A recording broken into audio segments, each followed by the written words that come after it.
So it turns out size really does matter, but the good news is, in this scenario, the smaller the better.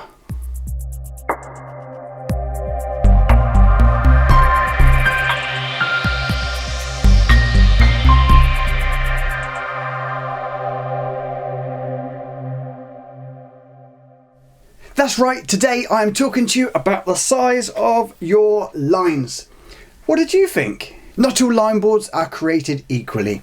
Take this line board for example. It has 8mm lines with 8mm gap in between. Now personally, I really struggle to fix any damage when the lines are this wide across a board. This next board is slightly better. It has 5mm lines with 5mm gaps in between.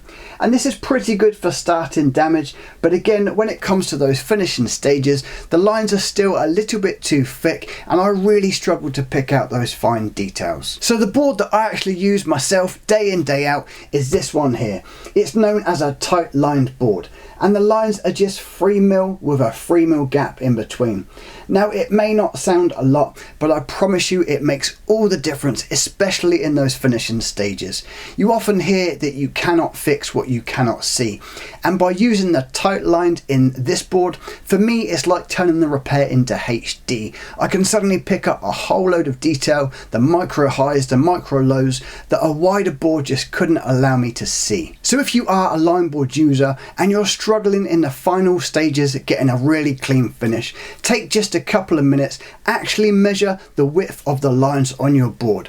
Let me know in the comments below this video the width of your lines and exactly what it is you're struggling with. And if you haven't done so already, I highly recommend picking up a tight lined board where the lines are just 3mm across. I promise you it will make a world of difference seeing the detail in those finishing stages.